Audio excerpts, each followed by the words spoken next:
네, 안녕하십니까. 네, 진로 취업 교과목 심화과정 면접 준비 전략 2 이제부터 시작하도록 하겠습니다. 인사팀에서만 제가 한 18년 정도 근무했고요. 또 인사팀장도 한 8년 정도 했고, 그리고 또 공기업의 면접관으로 참여하면서 약 3년 정도 참여하고 있거든요. 어떻게 하면 그 면접 질문에 대해서 좋은 답변을 할 수 있을까? 또 면접관의 의도는 무엇일까? 이런 것들에 대해서 상당히 많이 고민을 했고요. 그리고 또 이런 것들을 여러분들한테 전달해 줄 이런 기회가 있다는 게 참 좋은 것 같고요. 자, 그런 걸 통해서 여러분들이 면접 답변 내용을 잘 만들 수 있을 것 같다.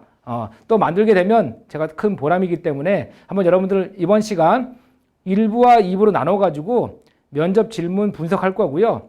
또 그게 무엇을 의도하는지 여러분들한테 말씀드릴 거고, 또 모범 답변을 어떻게 하면 좋을 건지에 대해서 제가 세부적으로 다 말씀드릴 테니까 한번 잘 들어보시고 여러분들 면접 질문에 대한 경쟁력을 키워보시길 바라겠습니다. 일단 차례는요, 가장 기본적인 질문, 기본 질문에 대해서 여러분들이 어떻게 답변해야 될지 한번 저랑 같이 알아보시고요. 두 번째는 심층 질문이라고 해가지고 좀 더 기본 질문보다는 좀 더 내용의 길이도 길고요. 또 좀 더 깊은 내용을 갖다가 물어보려고 하는 거죠. 그 다음에 세 번째 특이 질문이 있거든요. 자, 이런 것도 나올까? 라는 것도 여러분들이 대비하셔야 됩니다. 그런데 전혀 예상치 못했던 질문이 나오게 된다면 당황하는데요. 그때 여러분들의 문제 해결 능력, 또 어떻게 답변하는지를 통해 가지고 여러분들의 가치관, 직업관 이런 것도 다 느낄 수 있거든요. 상황 대처 능력까지도 볼 수 있는 거죠. 자, 이런 특이 질문. 맨 마지막은 기출 질문이라고 해가지고 또 하나하나 또 최근에 나왔던 질문들 보면서 여러분들이 어떻게 답변하는 게 좋은 건지, 또 의도는 무엇인지 저랑 같이 분석해 보도록 하겠습니다. 네, 가장 기본적인 질문 한번 같이 볼까요? 1번에 자기소개를 해보세요 라고 되어 있는데요. 자기소개 어떻게 하면 좋은 걸까요? 여러분들이 뭐 다른 어떤 과목 시간에도 또 다른 특강을 통해서 자기소개에 대해서 많이 좀 강의도 들었을 거고요. 또 여러분만의 자기소개를 미리 만들어 오신 분들 계실 건데, 자, 일단 자기소개는요, 여러분들의 직무상 강점을 좀 어필하면 전 좋을 것 같아요. 사실 면접이라는 게 실제 들어가 보면 질문을 10가지, 20가지 이렇게 받지는 않잖아요. 그리고 자기소개는 어떻게 보면 거의 필수 항목이라고 볼 수 있기 때문에 많지 않은 질문 중에 특히 자기소개에 대한 내용을 받았을 때 뭐 성장 과정을 얘기한다든지 그런 것보다는 여러분들의 직무를 잘 수행할 수 있는 어떤 지식과 경험, 이런 것들을 과거의 어떤 사례를 통해서, 경험을 통해서 어필하게 되면 가장 좋은 자기소개라고 할 수 있거든요. 그래서 이 자기소개의 내용은 여러분들이 나의 직무상 강점을 물어보는 거구나 라고 생각해가지고 여러분들이 갖고 있는 어떤 지원 직무 또 분야에 대한 강점을 지식과 경험으로 나눠서 하면 좋을 것 같고요. 단 경험이 많으신 분들은 경험 2개를 가지고 해도 괜찮고, 또 지식이 풍부하신 분들은 지식만 가지고 해도 괜찮아요. 경험은 어차피 또 다른 데서 한번 또 쓸 수도 있기 때문에, 단 뭐냐면 지식과 경험이 어우러지면 훨씬 더 좋을 것 같다라는 생각이 들기 때문에 자기소개는 이 정도로 하는 걸로 해서 직무상 강점 위주로 잘 어필할 수 있도록 하자라고 해가지고 제가 말씀드리고요. 2번 한번 넘어가 보도록 하겠습니다. 자, 두 번째는 성격의 장단점은 무엇입니까? 라는 질문을 던지거든요. 인성적인 측면에서 보는 거죠. 또는 주변에서 본인을 어떻게 평가하고 있습니까? 남들이 자신을 어떻게 평가하고 있습니까? 2번, 3번. 이 문항이 사실은 똑같다고 볼 수 있는 거죠. 맞습니까? 네. 그렇죠. 스스로 생각하기에, 남들이 나를 평가하기에. 그러니까 여러분들 답변하실 때 동일한 내용이라도 이렇게 얘기하시면 되죠. 성격의 장단점 무엇입니까? 저의 장점은 뭐 매사에 책임감을 가지고 있다는 것입니다. 뭐 일예로 이렇게 하면서 사례를 들겠죠. 그러면 남들이 자신을 어떻게 평가하고 있습니까? 라고 한다면 남들은 저를 책임감이 있다고 평가해주고 있습니다. 라고 얘기를 하는 거죠. 똑같죠? 그래서 장점 물어보고 뭐 주변 평가 물어보고 이런 건 나의 인성적인 어떤 장점 위주의 뭔가를 물어보기 때문에 그러면 그거를 같은 키워드라고 하더라도 조금만 변형해서 활용하면 되는구나 라고 생각하시면 돼요. 자, 장단점 같은 경우 할 때 사실은 장점을 좀 위주로 얘기하시는 게 좋을 것 같아요. 저의 장점은 매사에 열정을 가지고 뭐 책임감을 다한다는 것입니다. 일례로 제가 무슨 동아리에서 뭐 회장을 맡았을 때 어떤 책임감을, 어떤 열정을 발휘해서 어떻게 끝까지 책임감을 가지고 했습니다. 라고 한다면 충분히 어필할 수 있는 거죠. 대신에 이게 자기소개서처럼 너무 구구절절하면 안 돼요. 그 중에 핵심 내용만 가져오셔가지고 여러분들이 핵심 내용이라고 하면 장점을 발휘했던, 열정을 다했던, 책임감을 다했던 요 사례만, 요것만 팩트만 갖고 와서 얘기하시면 되고요. 면접관이 만약에 그 내용에 대해서 좀 궁금하거나 미진하다고 생각한다면 추가적인 질문을 더 던질 거거든요. 그럼 그때 대비하시면 돼요. 네. 그리고 반면 단점은 이러면서 단점을 지나치게 많이 부각하지 마시자고요. 반면 단점은 예를 들어 한 가지에 집중하면 다른 것을 잘 보지 못한다는 것입니다. 그래서 이런 점을 보완하기 위해서 제가 이런 프로젝트를 진행할 때 이런 활동을 통해서 보완했습니다 라고 간단하게 보완점을 갖다가 마찬가지로 사례로, 개선점을 경험으로 간단하게 제시해 주면 되는 거죠. 하지만 장점처럼 지나치게 같이 물어볼 때는 많이 얘기하지 않으셔도 될 것 같습니다. 그런데 이런 면접관이 있어요. 딱 듣고 아니 이제 그런 거 말고요. 솔직한 단점 없습니까? 이렇게 유도를 하는 면접관이 있어요. 그때 아니 이거 진짜 솔직한 거 말하는 건가? 근데 사실 저는 다른 사람하고 잘 어울리지 못한다는 거고요. 지나치게 약간 차분한 성격이고 이렇게 약간 어떻게 보면 소극적인 성격이고 이러면서 조직에 약간 융화하기 힘들다는 이런 인식을 주게 되면 그건 치명적일 수 있어요. 그래서 그런 경우는 일단 치명적이지 않은 단점으로 예를 들면 어떤 게 있을까요? 간혹 지나치게 꼼꼼하다는 것입니다. 이런 거. 또 한꺼번에 많은 일을 처리하기가 쉽지 않다는 것입니다. 이런 것들. 또 뭐 있을까요? 기타 등등 해가지고 반대로 보면 장점일 수도 있는 거. 이런 걸 얘기하시는 거지. 아니 솔직한 단점 뭡니까? 라고 얘기한다 해서 진짜 솔직한 단점. 조직생활 하는 데 있어서 치명적일 수 있는 단점. 이런 거는 가급적 삼가해 주시면 좋고요. 다음 뭐냐면 사례를 다른 걸로 들어주시면 되죠. 이것은 이런 어떤 경험을 통해서 이런 사례를 통해서 보완했습니다. 라고 한다면 단점도 여러분들이 장점화시킬 수 있어요. 왜냐하면 단점도 경험이나 사례로 제시했잖아요. 그럼 그 경험이나 사례에 대해서 또 물어보겠죠. 그럼 그걸 통해서 또 극복했던 과정을 가지고 장점화시켰던 내용으로 또 얘기가 이어져 나간다면 단점조차도 장점화시킬 수 있는 좋은 이런 사례가 될 수 있기 때문에 이런 식의 전략 가지고 장단점을 제시하면 좋을 것 같다는 생각이 듭니다. 되셨죠? 자, 4번 학창시절 특별한 경험에 대해서 얘기해 보십시오 라고 이런 내용이 있거든요. 아마 자기소개서를 쓰실 때도 학창시절 경험을 많이 쓰셨잖아요. 맞습니다. 그 경험 가져오시면 돼요. 학창시절에 유의미했던 이런 경험들을 갖고 오시면서 여러분들 어떤 가치관, 인성 이런 거 느끼시게 해주시면 돼요. 거기서 팀워크를 얘기할 수도 있죠. 학창시절 경험 중에서 거기서 책임감을 얘기할 수도 있을 것 같고요. 창의성을 얘기할 수도 있을 것 같고요. 또 봉사정신이나 희생정신을 어필할 수도 있을 것 같거든요. 그래서 단순히 학창시절에서 뭐 했습니다 라고 하지 말고요. 그걸 통해서 뭔가를 느끼게끔 해줘야 돼요. 봉사활동을 많이 했고요. 또 이런 어떤 사회적 소외계층의 봉사활동을 통해 가지고 앞으로 어떻게 내가 직무에서 해야 되겠다는 이런 것도 느낄 수 있는 좋은 기회였습니다. 이렇게 뭔가 유의미하게 말씀을 해주셔야지만 학창시절의 경험에 대해서 면접관들은 여러분의 가치관, 올바른 가치관 이성까지 느낄 수 있으니까 꼭 그런 식으로 유의미한 활동을 가지고 답변하시면 좋을 것 같습니다. 5번 본인의 가장 큰 경쟁력은 무엇입니까? 라고 물어봤거든요. 여러분들의 경쟁력은 무엇입니까? 직무상 강점 중심으로 얘기하는 게 좋겠죠. 내가 만약에 게임을 잘할 수도 있어요. 하지만 면접 때 게임 얘기를 한다거나 좋아요. 축구를 잘할 수도 있습니다. 면접 때 축구 얘기를 한다거나 근데 그게 직무와 연관성이 낮은 상관없는 이런 경험일 수 있잖아요. 물론 축구로 체력을 강조할 수도 있고요. 게임으로 집중력을 강조할 수도 있지만 면접관의 입장도 한번 고려해 보셔야 되겠죠. 직무랑 연관성이 없는 경험이면 사실은 큰 경쟁력이 있다고 느끼지 않거든요. 그래서 직무랑 좀 연관성이 있는 경험 또는 조직 생활에서 조직 융화를 잘할 수 있는 이런 팀워크나 또 문제 해결 능력이나 이런 사례가 있으면 이런 것도 괜찮아요. 가급적 직무와 연관성이 있는 경쟁력, 지식이나 또 아니면 경험이나 이런 걸 어필해 주시고요. 경진대회 같은 것도 좋죠. 자격증 취득 같은 것도 괜찮습니다. 열심히 해가지고 내가 단기간에 땄다면 이것도 본인의 경쟁력이 될 수 있어요.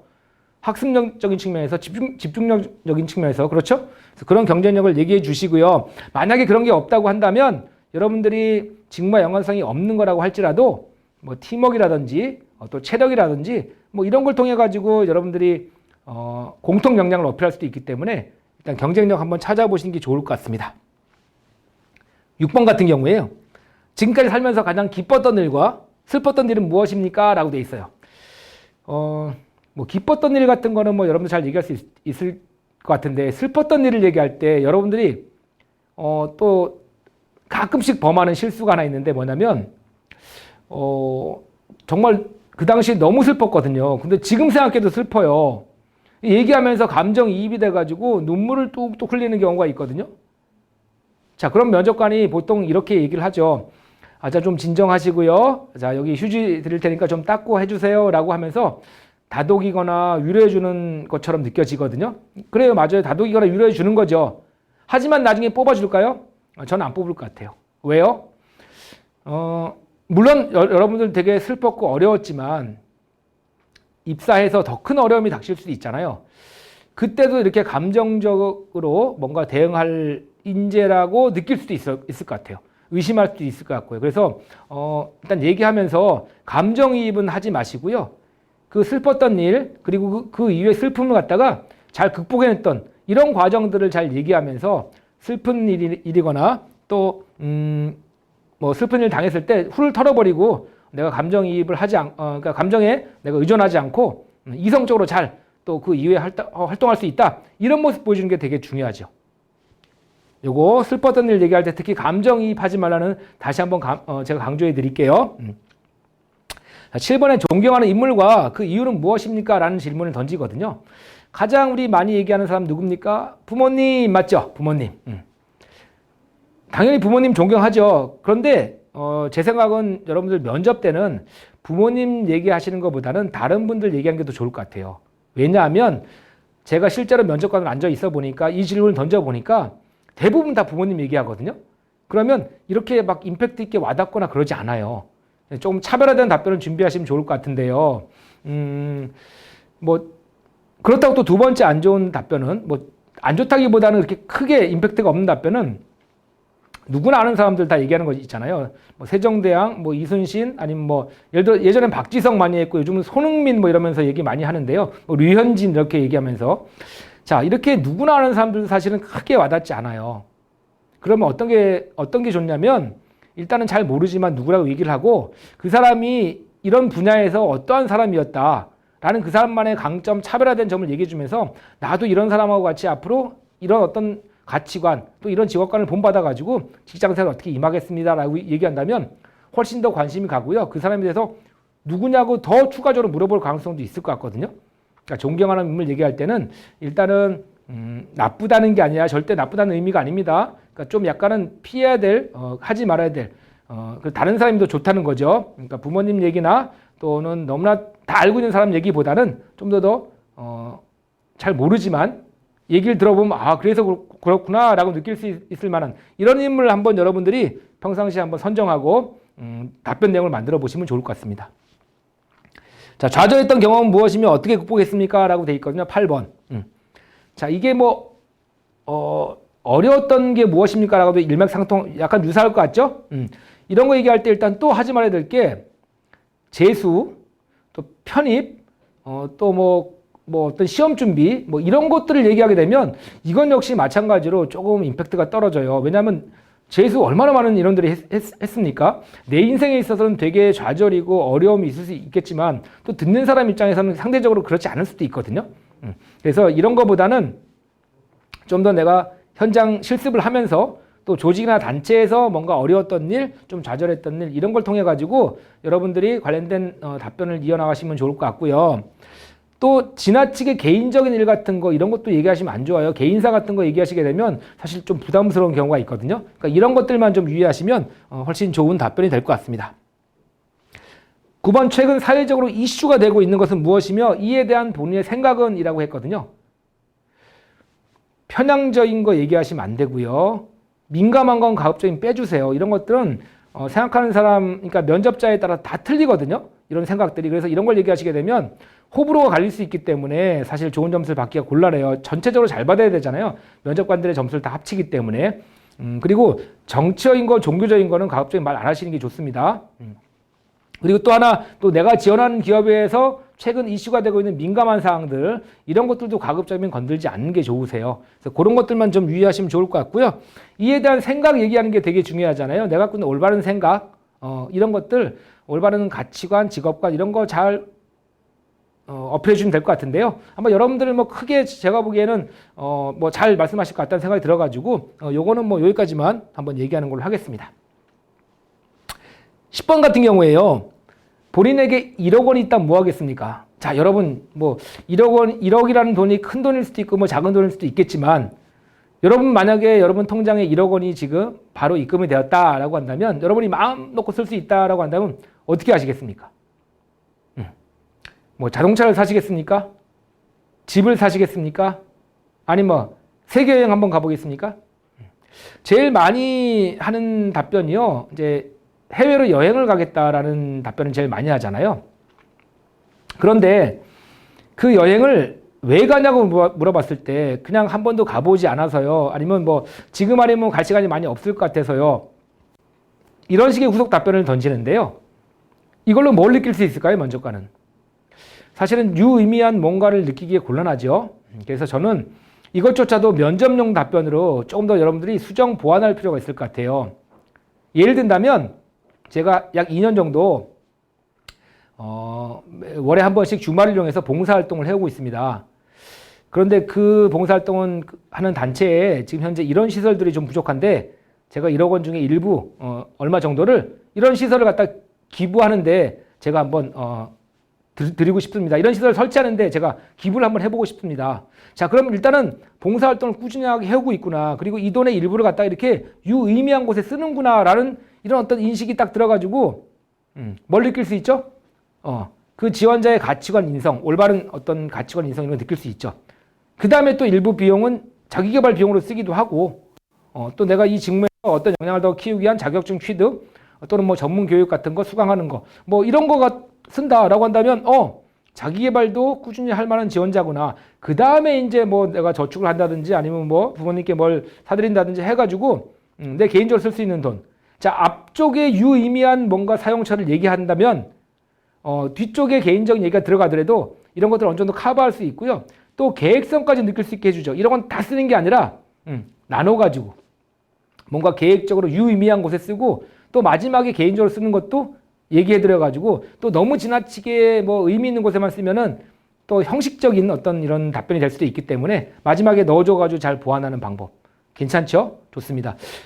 주식 투자하거나 이런 것도 얘기하지 마세요. 그것도 바람직하지 않아요. 주식 얘기가 기업의 입장에서는 되게 민감할 수 있어요. 대부분 금융사고가 나는 것 중에 하나가 그 회사에 있는 돈을 이제 유용하거나 일부 사용하거나 횡령하는 것도 금융사고라고 하죠. 그럴 때 보통 그거에 그 돈에 횡령한 거나 유용한 돈의 사용처를 주식을 투자하는 데 많이 쓰거든요. 또는 뭐 경마를 한다든지. 그래서 이런 것들에서 약간은 기업에서는 주식 뭐 이런 뭐 경마 이런 거에 대해서 조금은 약간 좀 불편해하는 이런 것들이 있기 때문에 여러분들이 그런 것만 좀 주의하셔가지고 사용처를 좀 더 유의미하게 계획적으로 쓸 수 있게끔 그런 답변을 준비하시면 좋을 것 같다는 생각이 듭니다. 취미와 특기 말해보세요. 이런 것들도 마찬가지로. 이거 아무 생각 없이 그냥 음악 감상이요, 뭐 독서요, 이렇게 얘기하는 것보다는 좀 더 뭐, 글쎄, 어떻게 할까요? 좀 더 이렇게 적극성이 있고 뭔가 이렇게 뭐, 예를 들어 병원이면 환자한테 다가가고 기업이면 뭐, 고객들한테 뭔가 서비스 마인드를 발휘할 수 있는 이런 취미 특기, 뭐 이런 것도 한번 생각해 보시고 관련된 걸 갖다가 찾아보시는 게 어떨까? 뭐 이런 것도 제가 보기엔 유의미한 취미 특기가 될 수 있을 것 같거든요. 뭐 백화점 쇼핑하기 좋아요. 근데 백화점 쇼핑하면서 고객의 어떤 반응 또 뭐 예를 들어서 현재 어떤 트렌드 이런 것도 좀 익힐 수 있고 이걸 실제로 내가 나중에 직무에서 어떻게 활용하겠다? 괜찮거든요. 나쁘지 않죠. 이렇게 뭔가 의미 있는 이런 식의 답변을 해야지 면접용 그냥 내가 있는 그대로 답변하시면 이건 아무것도 느낄 수가 없어요. 그러니까 면접용하고 개인용 이런 답변은 좀 틀리다라고 생각하시고요. 조금만 더 거기에 의미를 부여할 수 있는 이런 취미와 특기를 말씀해 주시면 훨씬 더 좋을 것 같다는 생각이 듭니다. 우리 회사 지원 동기를 말해보세요. 이거 많이 물어보죠. 처음에 자기소개 말고 자 우리 회사 우리 병원에 지원한 동기가 어떻게 되십니까? 이거 많이 물어보거든요. 어떤 식의 답변을 해야 될까요? 우리 병원에 대한 강점, 회사에 대한 강점만 얘기해주고 이렇게 좋은 곳이기 때문에 지원하게 되었습니다. 이렇게 얘기하는 게 맞나요? 이거는 어떻게 보면 여기 앉아 있는 사람은 그거는 뭐 뻔히 다 아는 사실이고 특별하지도 않을 것 같거든요. 그래서 지원 동기를 얘기하실 때 내가 직접 그 병원 또는 기업과 관련된 어떤 좋은 인연 또는 계기 이런 걸 잘 얘기해 주시고요. 그 다음에 내가 갖고 있는 강점들 이런 걸 얘기를 하시는 게 좋을 것 같거든요. 그러니까 회사에 대한 강점은 조금만 얘기해 주시면 좋을 것 같아요. 병원에 대한 강점 조금만 더, 내가 지원한 분야와 관련된 강점을 조금만 얘기해 주시면 좋을 것 같고요. 일단은 좋은 인연으로부터 시작해가지고 내가 그간 노력했던 이런 사항들을 갖다가 조금 더 압축해서 얘기해 주면 좋을 것 같고요. 또 반대로 조금만 더 공격적으로 한번 좀 더 적극적으로 가자면 어떤 식의 방법이 좋을까요? 직접 내가 방문해서 가보고 내가 지원해야 될 곳인지 먼저 확인하고 싶었습니다 라고 얘기를 시작하는 거예요. 그래서 가보니까 비교해 보니까 뭔가 분석해 보니까 이런 좋은 점들이 있었지만 이런 점들은 앞으로 조금의 개선이 필요했습니다. 제가 입사해서 이런 점들을 꼭 한번 개선시켜 보고 싶어서 지원하게 되었습니다. 어떨까요? 정말 주도적이지 않습니까? 정말 적극적이지 않습니까? 전 이런 친구들 바로 뽑고 싶을 것 같아요. 그러니까 한번 조금 더 지원 동기를 다른 지원자들하고 차별화시키려면은 한번 가보세요. 내가 근무할 곳이 있잖아요. 그리고 그와 유사한 곳도 한번 가보셔가지고 비교도 해보시고요. 앞으로 내가 만약에 입사해서 그 일을 맡는다면 어떻게 하면 될 것인지, 어떤 점들을 좀 개선하면 좋을 것인지에 대한 생각도 한번 정리해 놓으신 다음에 그런 것들을 한번 어필해 보시자고요. 얼마나 좋습니까? 우리 회사 들어오기 위해서 어떤 노력했습니까? 라는 답변해도 좋고요. 마지막 할 말 해보세요 라는 답변해도 좋고요. 잘 준비하셨다가 자연스럽게 지원 동기 부분에도 괜찮고요. 자연스럽게 답변할 수 있도록 한번 잘 준비해 보셨으면 좋을 것 같습니다. 본인을 색에 비유한다면 무슨 색입니까? 여러분 무슨 색이십니까? 정답이 없는 답변이죠. 정답이 없는 답변. 하지만 이 답변을 통해서 여러분들의 어떤 가치관, 뭐 조직 융화력, 직업관 느낄 수 있거든요. 하얀색이라고 생각합니다. 하얀색은 어느 색과 합쳐지더라도 그 색을 따라가는 이런 경향이 있고 그 색을 그 색의 입장에서 뭔가를 대변할 수 있다고 생각합니다. 저 역시 입사하게 되면 타 부서와의 관계, 다른 사람과의 관계를 갖다가 좀 더 제가 수용하는 입장에서 그쪽 편의 입장에 서가지고 제가 한번 노력해 보도록 하겠습니다. 뭔가 이렇게 유의미하게 이끌어 나가신 게 되게 중요하거든요. 정답은 없어요. 어느 색깔이든지. 빨간색입니다. 정말 정열적으로 한번 일해보고 싶습니다. 파란색입니다. 항상 심사숙고하면서 내가 몇 번 더 검토하고 더 확인해가지고 업무에 차질이 없도록 하는 이런 차분함을 갖도록 하겠습니다. 뭔가 유의미한 이런 내용을 답변을 해주셔야 되겠죠. 그걸 한번 들어보고 싶은 거거든요. 14번 한번 볼까요? 입사를 하게 된다면 무슨 일을 하고 싶습니까? 라고 했어요. 한 가지를 너무 지나치게 강조하시게 되면 부담스러울 수 있거든요. 왜냐하면 그 부서에 티오가 없을 때 여러분들에 대해선 발령처에 대해서 조금 더 좀 고민할 수밖에 없는 이런 상황이 발생하기 때문에 너무 지나치게 강조하지 마시고요. 기회가 된다면 이런 부서에서 한번 근무해보고 싶습니다. 왜냐하면 제가 지금까지 쌓아온 게 이런 것들이 있는데 이런 것들을 한번 활용해보고 싶기 때문입니다. 라고 그런 어떤 희망 어떤 적인 이런 직무를 갖다가 선정해가지고 말씀하시면 좋을 것 같다는 생각이 듭니다. 그래서 그러려면 또 어떤 일을 하는지 미리 알아야 되겠죠. 그러니까 직무 분석도 좀 필요하다는 얘기입니다. 15번에 직업관은 무엇입니까? 라고 되어 있거든요. 직업관이라는 게 뭐죠, 여러분? 직업관. 직장생활 하는 데 있어서 어떠한 생각, 어떤 가치관 가지고 할 것이냐, 이게 직업관이거든요. 인생관은 인생을 살아나가면서 어떤 가치관 가지고 살아날 것인지. 맞죠? 자, 직업관, 여러분 직업관 무엇입니까? 매사에 정직하게 생활하려고 한다는 것입니다. 또는 매사에 책임감을 가지고 제가 맡은 업무를 끝까지 해내는 것이 저희 직업관입니다. 이렇게 뭔가 앞에 얘기해주고 관련된 경험을 가지고 예전에 제가 이랬던 적이 있었는데 이걸 바탕으로 해가지고 이런 자세로 업무에 임하겠습니다. 좋잖아요? 그러니까 이렇게 직업관이라는 게 무엇인지도 알아야지만 2차 면접에 대비하실 수 있습니다. 2차 면접 보통 임원 면접에서 이거 많이 물어보죠. 자, 입사 후 포부를 말씀해 주세요 라고 하니까 우리가 자기소개서에 썼던 내용 가지고 한 2가지 정도로 압축해서 얘기하면 좋을 것 같아요. 마찬가지로 직무에 대한 이해가 되어 있지 않으면 그냥 열심히 하겠습니다. 이거 원하는 거 아니거든요. 좀 더 업무와 관련된 내용 가지고 구체적으로 답변하시면 이거는 좋은 답변이 될 수 있습니다. 입사 후 회사와 맞지 않는다는 생각이 든다면 어떻게 하겠습니까? 희망 직무, 희망 근무부서에 배치되지 못한다면 어떻게 하겠습니까? 지방 또는 서울에서 근무하면 어떻게 되겠습니까? 휴일 및 야근 근무에 대해서 어떻게 생각하십니까? 이렇게 뭔가 스트레스성 질문을 던진다는 것은 오래 근무할 수 있는지 여부를 보는 거거든요. 절대로 이때 여러분들의 표정으로 또는 말로 그렇게 된다면요? 라는 이런 어떤 물음표를 달아주시면 안 돼요. 맞춰야죠. 맞지 않는 생각이 든다면. 희망 부서에 배치되지 못한다면 그 부서에 열심히 일하고 나중에 기회가 되면 가시면 되잖아요. 어디든 어느 지역에서 근무하든지 열심히 하면 되잖아요. 야근 신입사원이니까 더 오히려 내가 업무를 빨리 습득하기 위해서 열심히 하겠다 이런 의지 보여주시면 되잖아요. 그 의지를 보는 거예요. 의지를. 진짜 이렇게 시키지 않습니다. 이렇게 막무가내로 발령되거나 막무가내로 지역에 이렇게 배치시키지 않거든요. 그러니까 여러분들의 기본적인 자세가 어떤 자세인지를 보려고 하는 거고요. 혹여나 또 이런 일이 발생했을 때 금방 그만둘 친구인지 아닌지를 갖다가 이 답변 내용을 보고 판단할 수 있거든요.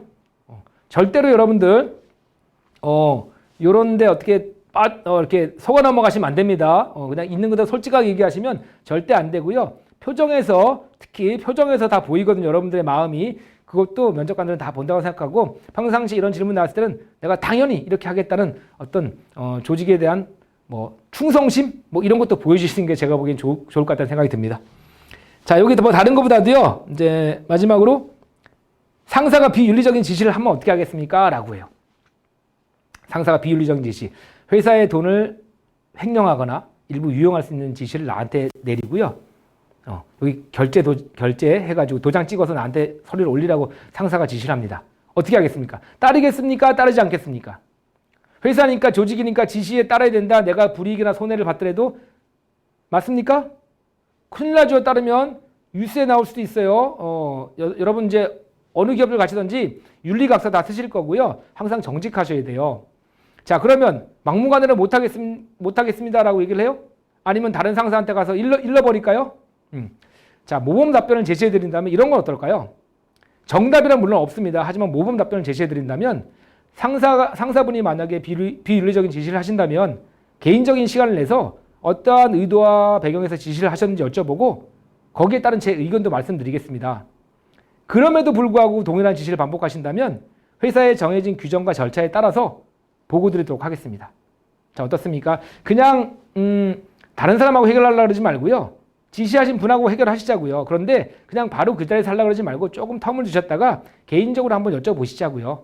그 다음에 내 의견도 말씀드려야 되잖아요. 그런데 또 똑같은 시켜요? 그러면 우리 회사에 정해진 규정, 절차, 보고하는 절차가 다 있으니까 그거대로 보고하시면 돼요. 절대 따르지 마시자고요. 대신에 유연하게 좀 쿠션을 주면서 우리가 대처하시는 것도 좋은 방법일 것 같습니다. 자, 그러면 이번 시간은 1부는 기본적인 질문 해서 마치고요. 자, 2부에서 좀 더 심층적인 질문으로 여러분 다시 만나뵙도록 하겠습니다. 자, 수고하셨습니다.